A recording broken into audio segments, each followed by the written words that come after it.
15절부터 자막이 띄어지는 시간이 있으니까 또 한 번 옆 사람에게 인사합시다. 옆에 앉아주셔서 감사합니다. 옆에 앉아주셔서 감사해요. 어색하지만 이렇게 인사할 때 여러분 조금씩 마음이 풀리는 거죠. 어저께 일청 리트릿을 갔다 왔죠. 아주 저도 잠깐 들렸었는데 생각보다 많은 인원들이 와가지고 즐거운 시간 또 가져서 너무 감사하고요. 특별히 세가족으로 등록한 친구들도 함께 하셔가지고 일청 모임이 아주 잘 끝났다고 생각합니다. 그리고 여기 전에 이제 회계보고 할 때 그게 빠졌더라고요. 이청 형님과 언니들이 그 일청들 리트를 할 때나 후기 모임 할 때 좀 쓰라고 조금 모아줬던 돈이 한 17만 원 정도 있어요. 그 얘기가 빠져가지고 제가 말씀드립니다. 그 돈과 그리고 이번 준비하면서 또 후원한 사람들 금액과 합쳐가지고 그 임원단들이 재정의 일부를 좀 해서 지원이 됐습니다. 그 부분이 빠져오고 제가 참고로 말씀드립니다. 자, 오늘 15절 한번 같이 읽어볼까요? 시작. 내 형제가 죄를 범하거든 가서 너와 그 사람과 상대하여 경고하라. 만일 들으면 내가 내 형제를 얻을 것이요 만일 듣지 않거든 한두 사람을 데리고 가서 두세 증인의 입으로 말하라. 확증하게 하라. 17절 시작. 만일 그의 말도 듣지 않거든 교회가 말하고 교회의 말도 듣지 않거든 이방인과 세리와 같이 여기라. 관계를 끊어버리라. 뭐 그런 얘기 있죠. 오늘 본문을 보시면요, 계속해서 공동체에 대해서 얘기하고 있습니다. 주님의 공동체는 어떤 공동체인가? 주께서 18장, 마태복음 18장의 설교를 통해서 하나님의 공동체, 주님의 공동체, 교회 공동체는 어떠한 모습을 가져야 되는지 쭉 설명해 놨습니다. 우리가 앞에 다뤘던 내용들은 주님의 공동체는 예수 그리스도를 의존하는 공동체이다. 우리가 첫 번째 다뤘죠. 그것을 통해서 모든 교회의 질서들이 세워져 나갑니다. 교회에서는 누가 큰 자? 나이가 많은 사람이 큰 자가 아니고 재산이 많은 사람이 큰 자가 아니고 인기가 많은 사람이 큰 자가 아닙니다. 주님을 전적으로 의지하는 그 중심 가운데 의지하는 것이 있는가 없는가에 따라서 질서가 세워지는 것이 주님의 공동체라는 것이죠. 주님의 공동체는 생명 살리는 공동체다. 두 번째로 다뤘습니다. 오늘 세 번째 다룰 겁니다. 주님의 공동체는 형제를 얻는 공동체이다. 주님의 공동체는 형제를 얻는 공동체이다. 오늘 본문의 말씀을 통해서 그 내용이 나오고 있습니다. 오늘 본문을 보시면요, 공동체 안에서의 특별히 관계에 대해서 얘기하고 있습니다. 공동체가 좋은 일만 있으면 얼마나 좋겠습니까? 근데 공동체 안에 인간들이 모여있기 때문에 인간들 사이에서의 어려운 부분들이 발생될 수 있어요. 서로 모여서 즐기고 행복하면 너무 좋겠지만 그 안에서 각자 성향이 다르고 성격이 다르고 생각하는 것이 각자이기 때문에 문제가 생길 수밖에 없습니다. 그 문제가 없는 주님의 공동체라고 한다면 이거는 주님의 공동체가 아니에요. 거짓된 공동체입니다. 여러분, 나는 신이다라는 넷플릭스의 드라마가 아주 핫한 지금 이슈를 몰고 있는데 신천지, JMS, 아가동산 뭐 이런 사이비 집단들과의 다른 특징이 이 부분에서 나타나는 겁니다. 이들은 자신의 공동체 안에서는 문제가 없다고 얘기를 해요. 만약에 문제가 발생되면 아주 단호하게 덮던지 잘라버리던지 아주 단순하게 대처를 해버립니다. 이렇게 하면 끝나요.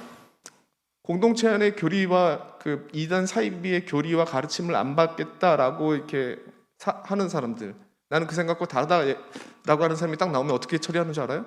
이거 좀 울리는데? 어떻게 처리하는 줄 아십니까? 이게 너무 사탄 씌웠네. 간단해요. 그럼 뭐 다 끝나. 다른 의견을 제시해? 어디?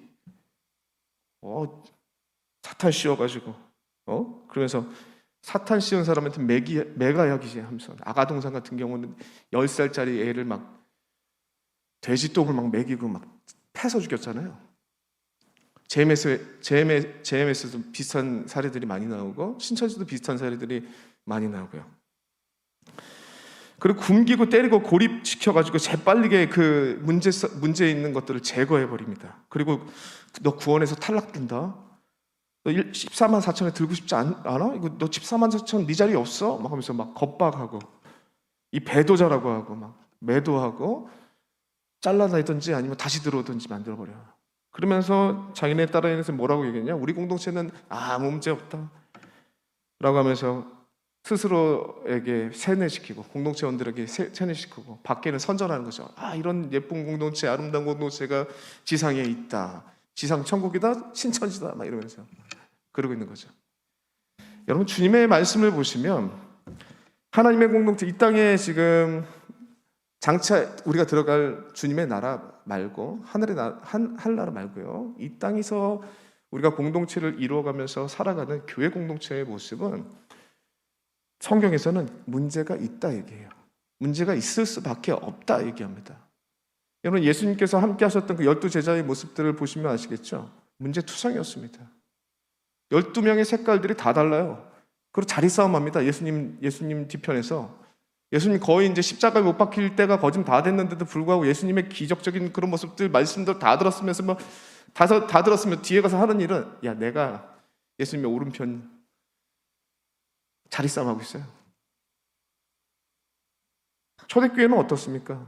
초대교회는 더 문제 있죠. 횡령하잖아요, 횡령. 아나니아 삽비라. 돈을 빼돌립니다. 거짓말해요. 교회 안에 문제가 없다고요? 서신서에 나와 있는 모든 내용들 교회의 문제들에서 다루고 있습니다. 교회 공동체가 문제 없는 공동체로 따진다면 주님의 공동체가 아니라는 거죠. 사이비 집단이나 그렇게 얘기하는 겁니다.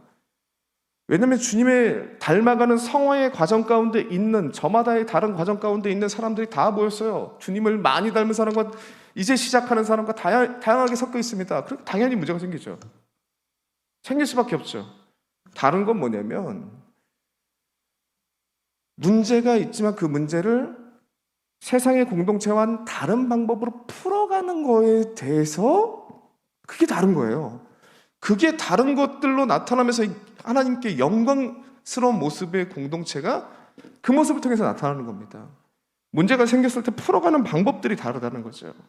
이단 사이비 단체들은 문제가 생기면 그것을 빨리 덮고 빨리 제거해가지고 공동체를 보호하는데 급급한데, 주님의 공동체는 뭐 어떤 공동체냐? 공동체가 좀 손해봐도 된대요. 공동체가 좀 희생해도 된대요. 저번 주에 다뤘던 99마리의 양을 놔두고 한 마리 양 찾아가는 그 비유가 그거 아니겠습니까? 한 영혼을 살리겠다면 그렇게 하는 것이 마땅하다 얘기하잖아요. 그럼 우리 주님의 공동체라고요. 사이비 공동체가 완전 다르죠. 개인을 희생시켜서 공동체를 보호합니다. 사이비 단체는. 주님의 공동체는 주님의 공동체가 좀 욕을 먹어도, 좀 손해를 보더라도, 더디 가더라도 한 영혼을 살리자.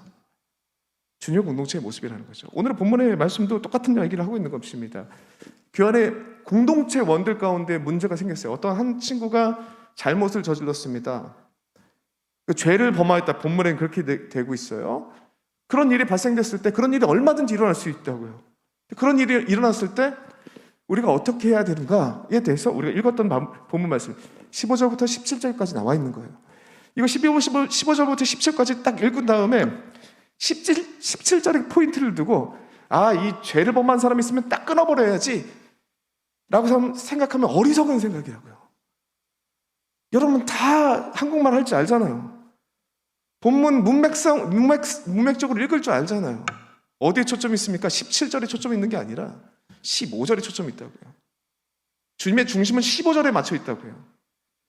한 형제를 얻기 위해서 이런 세 가지의 단계를 반드시 거쳐라. 그렇지 않고서는 나의 형제였던 그 형제가 공동체에서 버림받게 되고 공동체에서 아주 힘들게 만드는 역할을 우리 공동체가 스스로 하게 되는 거다라는 것이 15절부터 17절까지의 내용입니다.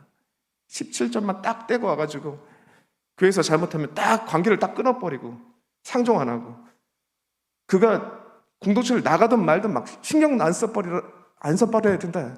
마땅한 죄를 저질렀으니까. 아, 제가 저렇게 했대. 제가 저렇게 했대. 정말 악한 짓이라고요. 15절 다 같이 한번 읽어보겠습니다. 15절만 한번 더 읽어보겠습니다. 15절 시작.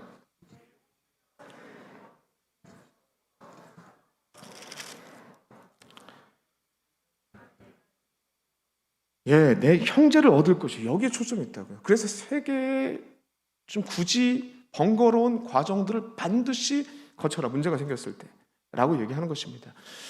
단계 제가 한번 정리 한번 보여드릴게요.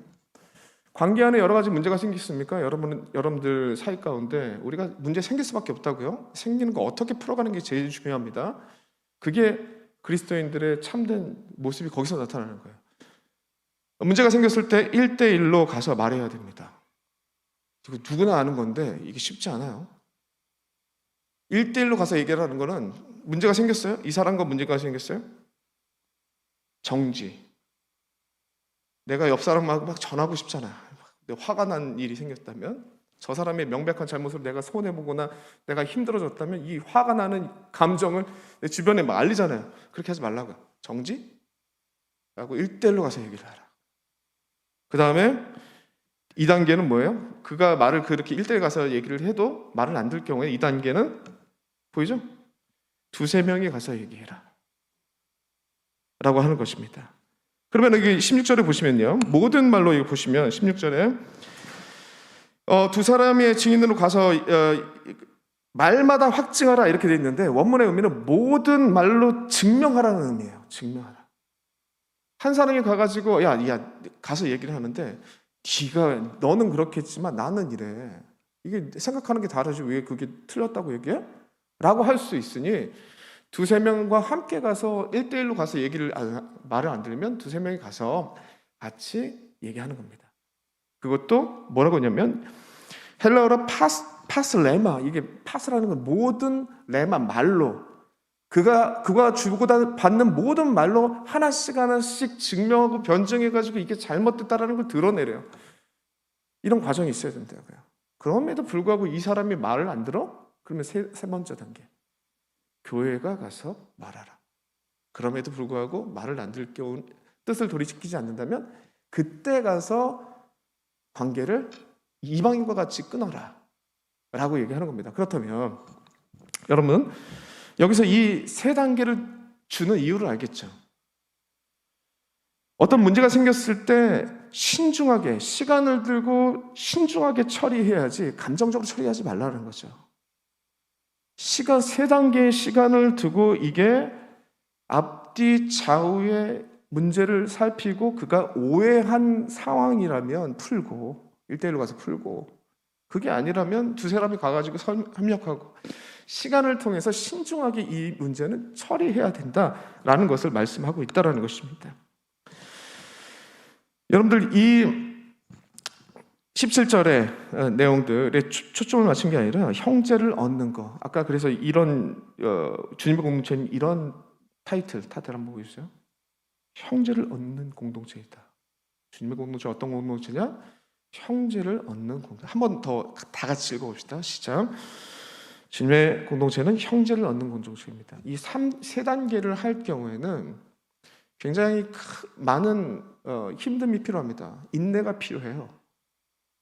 내가 화난 것 일단 참아야 되고 여러 가지 힘듦이 필요해요. 그럼에도 불구하고 이거를 해야 됩니다. 왜냐하면 15절에 그 형제를 얻는 실천이 되기 때문에. 오늘 이 시간에 이 15절에 나와 있는 의미를 좀 더 깊이 살피고 마무리하겠습니다. 그것이 우리의 실천적인 메시지로 연결되기 때문에 좀 보겠습니다.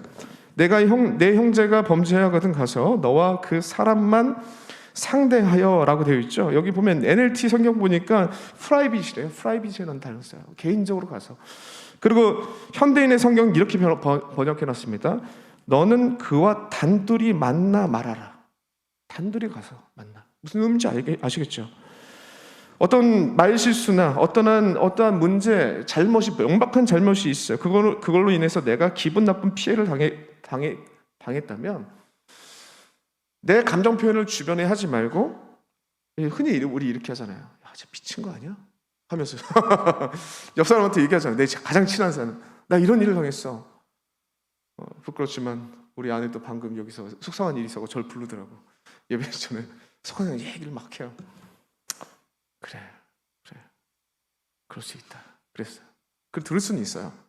그럼 2사람이 됐죠? 2사람이 가서 잘 어떻게 해야 될지 얘기해서 그 사람한테 가서 얘기를 해야죠. 더 이상 번지지 않게. 그렇게 해야 됩니다. 그 당사자와 얘기하고 그 당사자가 얘기하는 이 과정이 빠지고 나면 어떤 일이 발생되냐면 이런 거죠. 옆 사람하고 얘기해요. 그 옆 사람이 그 얘기를 듣고 또 내가 친한 이 사람한테 얘기해요. 그다음에 이 사람이 또 이 사람한테 얘기해요. 이 사람한테 이 사람이 얘기해요. 어떤 상황이 벌어지냐면 그 당사자는 모르는 상태에서 이 공동체 분위기가 바뀝니다. 나를 보는 시선이 이상해져요. 그리고 그 얘기가 들려와요. 그러면은 그 사람이 이 문제, 이거는 오해인데? 라고 생각하면 이걸 풀어야 되잖아요. 그렇게 되면 풀 대상이 없는 거야. 이렇게 말이 이렇게 돌아가지고 공동체가 이거를 뒤에서 뒷담화를 해요. 그렇게 된다면 그 사람이 그걸 나중에 알게 됐어도 그거를 풀 대상이 없다고. 어디서 가서 풀어? 뭐 어떤 일이 발생되냐? 그 사람은 그거를 두 가지예요. 그 사람이 할 수 있는 건 공동체를 떠나는 방법밖에 없든지 아니면 그 모든 따가운 시선들이나 오해의 시선들을 다 짊어진 채 그게 아니라는 것을 시간을 두고 내가 증명해 나가야 돼. 이거 얼마나 큰 짐을 이 사람한테 지우는 거예요. 어떤 과정에 빠지면요? 1대1로 가서 만나는 거, 두 사람이 가서 만나는 거, 교회가 가서 얘기하는 거. 이 과정 없이 감정적으로 처리하고 자기가 속상한 그 마음을 막, 저도 그래요. 속상한 마음을 막 옆에 막 주변으로 퍼뜨리기 시작하면 걷잡을 수 없는 문제가 생깁니다. 어떤 문제요? 한 사람에게 어마어마한 짐을 지어버리는 거예요. 내가 의도하지 않아도 한 사람이 떨어져 나갈 수밖에 없는, 방관하는 겁니다. 얼마나 악한 짓이에요. 이런 거 하면 안 된다고 말씀하는 것입니다. 유재석이 그런 얘기를 했대요. 유재석이 국민의 MC 아닙니까? 오랜 세월 동안에 많은 사람들과 만나면서 소통하는 그 자기만의 방법들을 10가지로 정리해 놓은 게 있더라고요. 되게 유익해가지고 자세히 봤습니다. 그 중에 무슨 잠언 말씀 같아요. 뭐라고 얘기했냐면 10번째 나와 있는 얘기인데, 혀를 다스리는 건 나지만 내뱉은 말은 나를 다스린다. 심오한 뜻이 담긴. 한 번 더 말씀드릴게요. 혀를 다스리는 건 나지만 내뱉은 말은 나를 다스린다. 심오한 잠언 같은 얘기를 하더라고요. 그리고 제 또 하나 눈에 들었던 건 이겁니다. 칭찬에는 발이 달렸지만 험담에는 날개가 달려있다. 뒤에서 험담하는 거. 그런 얘기를 해요. 그리고 첫 번째, 이거 얘기하려고요. 앞에서 할 수 있는 말은 뒤에서도 하지 말라. 뒷말이 가장 나쁘다라는 10가지 내용 중에 제가 지금 우리 본문과 관련된 얘기들을 갖고 왔습니다. 이건 어떠세요? 뒷담화하지 말라고요. 앞에서 하지 못할 말은 뒤에서도 하면 안 됩니다. 주님의 말씀을 모르는 일반인도 이렇게 관계 속에서 소통을 위해서 가장 중요한 것이 무엇인지 이렇게 알고 있습니다. 그런데 여러분, 우린 주님의 자녀 아니겠습니까? 공동체, 형제가 실수하고 잘못된 일이 있으면 가장 먼저 비공개적으로 개인적으로 찾아가서 얘기를 나누셔야 됩니다. 그러시길 바랍니다. 그것이 한 영혼을 그리고 한 형제를 공동체에 얻는 일이 된다라고 얘기합니다. 그러면 구체적으로 어떤 얘기를 나눠야 되는가? 여기 보시면은 15절 마지막 부분에 나와 있는 내용을 보시면 권고하라고 돼 있어요. 권고하라. 15절이죠. 내 형제를 사람과 상대하여 권고하라라고 돼 있는데, 이 권고하다라는 의미는 그 원문에 엘렌코라는 단어를 쓰고 있어요. 영어로는 그냥 텔이라고 가서 얘기하라고 그렇게 써 있는데 그게 아니라고요. 엘렌코라는 단어는 드러내다예요. 이 원문의 의미를 그대로 문맥적으로 가져온다면 이겁니다. 그의 죄를 드러내서 보여주고 그에게 회개하도록 하는 것. 그게 엘렌코의 단어예요. 이거 여러분들 하셔야 된다고요. 딱 이 얘기 들으면 여러분들이 이런 얘기를 하겠죠. 목사님, 그건 목사님이 하시는 거죠. 그건 목사님이나 리더들이 하는 거죠. 아니라고요. 공동체에서 문제가 생길 때 서로 이렇게 하래요. 주님의 말씀을 기준으로 명확히 잘못된 부분이 있으면 개인적으로 가서 그걸 얘기를 하래요. 리더들만 하는 게 아닙니다. 목사들만 하는 게 아니에요. 주의 말씀의 기준으로 그가 잘못된 말을 드러내고 회개하도록 얘기해야 된다. 이게 되게 어렵습니다. 되게 어려워요. 만약에 나이가 어린 친구와 나이가 많은 형제예요. 근데 이 사람이 잘못했어. 이 사람이 얘기 꺼내기 자체가 힘들다는 관계 속에서. 그런데도 하래요. 말을 안 들으면 두 사람이 가래요. 말을 안 들으면 그 교회가 가래요. 이게 주님의 방식이라고요. 이거 안 하면 어떻게 되는지 알아요? 이걸 안 하니까 분노가 나잖아요. 이 사람은 옆 사람한테 얘기하는 거야. 그 옆 사람한테 얘기하고 앞뒤 정황과 상관없이 그 얘기가 확장되고 공동체가 그 사람을 이상한 시선으로 보고 이런 악한 일이 벌어진다고요. 아시겠습니까? 그거 얘기하고 있습니다. 우리가 이 과정을 거치지 않는다면 이 과정은 굉장히 조금 노력이 많이 필요해요. 왜냐하면 이런 거잖아요. 먼저 근질근질한 입을 다스려야 되고요. 두 번째로는 그에게 실수를 지적하려면 나 자신을 돌아봐야 됩니다. 어떻게 말을 해야 될지 어떻게 하면 오해 없도록 말을 할까 하면서 많은 고민들을 하여 이런 과정을 하라고요. 문제가 생겼을 때 개인은 그것을 하는 게 주님의 백성들, 주님의 자녀들이라는 것을 오늘 본문은 얘기하고 있습니다. 계속해서 반복되는 얘기를 하고 있는데 실질적인 제가 경험했던 얘기들을 마무리하고 오늘 설교를 마무리하겠습니다. 실질적인 얘기니까. 전에 교회에 사역했던 어떤 교회라고 얘기는 말씀 안 드리겠습니다. 담임 목사님이 특별 새벽 기도회를 했어요. 그래가지고 12명의 예수님의 제자들을 주제로 12일을 특별 새벽 기도를 계획하고 진행하였습니다. 빌립 차례가 됐습니다. 빌립 차례가 됐을 때 사도행전 빌립이 에디오피아 내시를 전도하는 그 이야기를 가지고 설교했습니다. 여러분 어떠세요? 문제가 있어 보입니까? 없어 보입니까? 문제가 있죠. 집사잖아요. 제자 아니잖아요. 무슨 얘기인지 모르시겠죠? 이런 분들이 그 안에 이제 그 설교를 들었던 분들이 대다수가 그런 분들이 있어서 그냥 넘어갔는데 전공한 사람들이나 사도행전을 좀 깊게 지금 보고 있는 사람들은 누구나 다 안다고 이게 제자가 아니라는 거 집사라는 거예요. 저도 그냥 깜짝 놀라가지고 그거를 한 명 남자 사역자와 그 예배가 끝나자마자 와가지고 얘기를 나누면서 깊이 고민하고 그리고 목사님께 어떻게 이걸 얘기를 해드려야 되나 고민했어야 됐는데 그러지 못했습니다. 그 사역자와 만나자마자 야 어떻게 이걸 실수라고 이건 실수가 아니다 이건 목회자가 이건 실수가 아니지 잘못이지 이거는 모르는 거죠. 무지한 거잖아요. 성경에 무지한 거는 목회자가 잘못입니다. 아주 큰 범죄예요. 라고 하면서 막 1시간을 제정신이야 그 목사 부흥사협회 가입할 생각하지 말고 어디 가서 웃음 치료가 받아가지고 뭐 교인들한테 전할 생각하지 말고 말씀이나 제대로 해야지 그따위 설교는 하고 막 하면서 막 서로 막 1시간 동안 막 떠들었어요. 맞는 말이잖아요. 말은 그죠? 맞는 말이잖아요. 그러고 났습니다. 그러고 난 다음에 내 마음속에 찾아온 거는 왠지 모를 그 사람에 대한 미움이 자리 잡더라고요. 그것과 상관없이 다른 성도들이 교회에 대한 불평과 목사님에 대한 불평이 있을 때 내가 그 미운 마음이 있으니까 좋게 얘기를 안 하더라고요. 그냥 묵인해버리고. 제가 그렇게 느꼈습니다. 주님의 방법대로 해야 되는데 그러지 못했던 나의 마음 상태가 이렇게 바뀌는구나 라는 경험을 했어요. 이런 얘기들은 너무 많죠. 신학교 신대원의 기숙사 생활하면은 전도사님이 전사님들이 그냥 전국에서 다 몰려와가지고 한 일주일 같이 있잖아요. 난리가 납니다.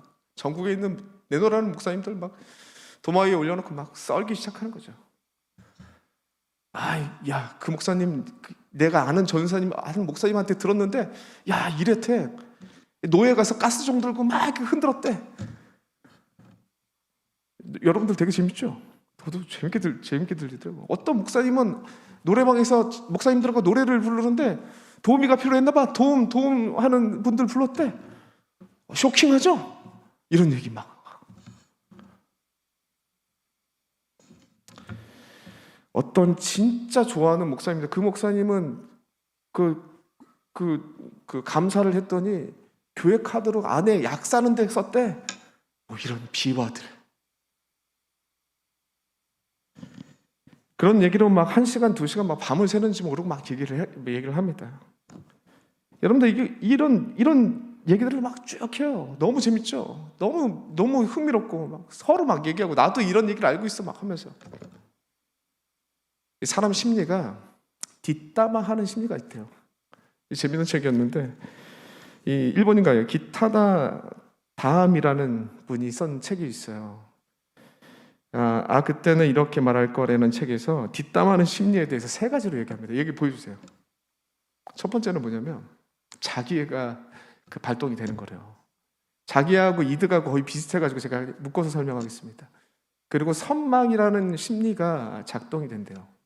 자기애는 뭐냐면 남을 험담하면서 상대방을 깎아내리고 자신이 위에 있으려고 하는 그 심리, 그 자기만 맞다라고 하는 심리, 그리고 거기서 우월감에 뭔가 얻고 유익을 누린다고 생각하는 착각하는 그 심리가 이득이라는 심리 가운데 있다는 거예요. 자기의 이득. 그 선망 효과는 뭐냐면 욕을 하면서도 자기가 선망하고 있는 거야. 욕을 하면서도. 이찬수 목사님 설교 너무 좋잖아요. 은혜롭고 이찬수 목사님 설교를 난 너무 좋아. 근데 옆에 있던 사람이 뭐가 좋아. 맨날 잉잉 우는 소리인데 라고 하면서 그 사람이 계속 이찬수 목사님 설교만 듣고 있어. 뭐 이런 거 있잖아요. 너 오늘 왜 이렇게 이뻐? 정말 예쁘다라고 하는데 옆에 있던 친구가 뭐 이뻐? 다 고친 거잖아. 선망 효과라고. 선망 효과. 그런 사람 있어요? 이거예요. 뒷담화 심리가 작용되는 겁니다. 자기애와 선망과 이득 심리. 인간이 자연스럽게 이런 그냥 가만 놔두면요 뒷담화 하게 돼 있다고. 이런 심리가 있기 때문에 여러분들 그냥 공동체 생활 아무 생각 없이 그냥 하다 보면요 뒷담화가 너무 편해요. 굳이 내가 왜 상대방 나한테 나쁜 사람을 한 저 사람을 생각하고 저 사람을 위해서 내가 왜 시간을 들여서 내가 어떤 말을 할지 고민해요. 그냥 자연스럽게 뒷담화하고 끝나면 되는데, 관계 끊어버리면 되는데, 그런데 그게 주님의 공동체가 아니라고요. 우리 쉽게 하잖아요. 저 사람과 내가 안 맞아. 저 사람이 나한테 잘못했어. 관계 끊어버리잖아요. 공동체 안에서도 악한 거라고요. 문제가 생겼어요? 그 문제가 문제의 원인이 무엇인지 정확하게 생각을 해가지고 주님의 말씀을 기준으로 해서 불편하고 답답하지만 그리고 어렵지만 가서 얘기하라고요. 가서 1대1로 입 다물고 주변에 얘기하지 말고. 어렵습니다. 그런데 주님의 공동체는 이렇게 해야 된다고요. 그하고 얘기하고 그가 말이 안 될 경우는 그때 주변의 사람들, 나와 같은 신앙관을 갖고 있는 사람들을 얘기해서 같이 가서 얘기하고, 그래도 말을 안 들을 경우는 교회가 가서 얘기하고, 교회의 말을 받아들이지 않으면 그때 가서 관계를 끊어라. 그 시간을 꼭 가져야 된다라고 주님께서 말씀하는 것입니다. 그러므로 주님의 백성이 있고 주님의 공동체인 여러분들, 굳이 우리는 이걸 해야 됩니다. 이런 3단계를 거쳐야 돼요. 어렵지만 형들하고 얘기하는 거 어렵잖아요. 동생들하고 얘기하는 것도 어렵고, 관계가 있으니까 괜히 잘못 꺼냈다가 니나 똑바로 해라 이렇게 관계가 틀어질 수도 있으니까, 오해할 수도 있으니까 어렵잖아요. 그런데 하래요. 주님의 말씀으로. 그 주님의 공동체입니다. 그 과정 가운데 한 형제를 얻을 수 있다라고 얘기해요. 이게 주님의 공동체예요. 그리고 이것이 너무나도 우리의 일생 가운데 펼쳐지는 다양한, 정말로 한 사람도 빠짐없이 경험하게 되는 이 일이 주께서 얼마나 중요하게 여기시는지 이것만 보겠습니다. 그 뒤로 18절, 19절, 20절 한번 보겠습니다. 이것만 하면 끝납니다. 주께서 이걸 얼마나 중요하게 여기시는지 18절에 나와 있어요. 18절 다 같이 읽어보겠습니다. 시작. 진실로 너희에게 이르노니 무엇인지 너희가 땅으로 매면 하늘에서 매일 것이요 무엇이든지 땅에서 풀면 하늘에서 풀리라. 19절 시작.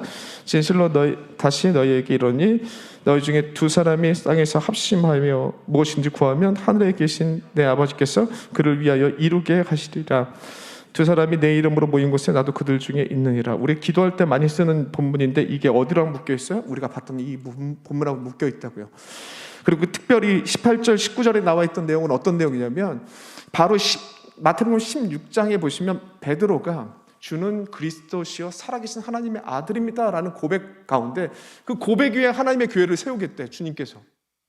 그러고 난 다음에 했던 얘기를 그대로 갖고 온 겁니다. 내가 진실로 너에게 이르노니 두 사람이 땅에서 합심하여 무엇인지 구하면 하늘에 계신 하나님께서 이루시라. 18절의 내용이 있죠. 무엇인지 땅에서 매면 하늘에서 매일 것이요 무엇인지 땅에서 풀면 하늘에서 풀리라. 이거 교회 공동체 강력한 근간이 되는 힘과 능력이 동일한 그 동일한 말씀을 이 실천을 하는 자들에게, 이 실천을 하는 주의 백성들의 공동체에게 있겠다고요. 똑같은 말씀 하신다고요. 이게 정말 중요한 내용이다라고 주님께서 한 번 더 얘기하시는 겁니다. 우리 주님의 공동체 아니겠습니까? 주님의 공동체 어떻게 해야 되냐고요? 한 사람의 형제를 얻기 위해서 내가 굳이 다시 한번 생각하고 내가 굳이 내 뒷담화하는 심리를 막고 내 불편하지만 주님의 말씀을 기준으로 생각하고 그것을 전달하고 불편하지만 그 과정 가운데 한 영혼이 돌아오게 되고 이거 하는 공동체라고요. 아시겠습니까? 그러면 여러분들 우리 주님의 공동체는 관계를 끊어버리는 공동체가 아니라 제거해버리는 공동체가 문제를 제거해버리는 공동체가 아니라 형제를 얻는 공동체다라는 것을 잊지 마시기 바랍니다. 이것이 주님께서 말씀하신 교회의 근간을 이루는 실질적인 실천의 내용이 된다는 것을 잊지 마시기 바랍니다. 3단계 잊지 마시기 바랍니다. 실천합시다. 옆 사람에게 인사하십시오. 많이 얘기하자. 많이 얘기하자. 또 문제가 생기면 직접 얘기하자. 얘기해 주세요. 직접 얘기합시다. 옆 사람 화나더라도 뒷담화하지 말자. 뒷담화하지 말자. 앞담화하자. 앞담화. 앞담화하자. 찬양합시다.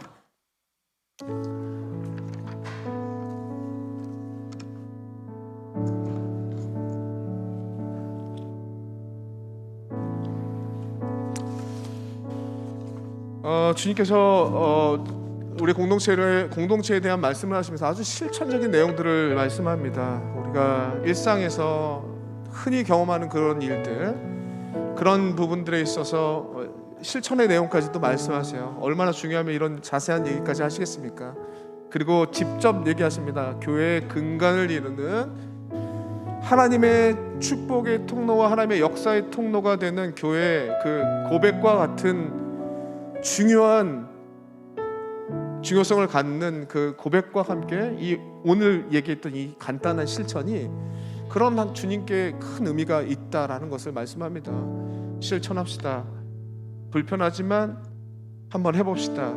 우리가 뒷담화 심리가 있지만 주님의 말씀대로 한번 해봅시다. 주께 가까이 다 같이 일어나서 찬양하겠습니다.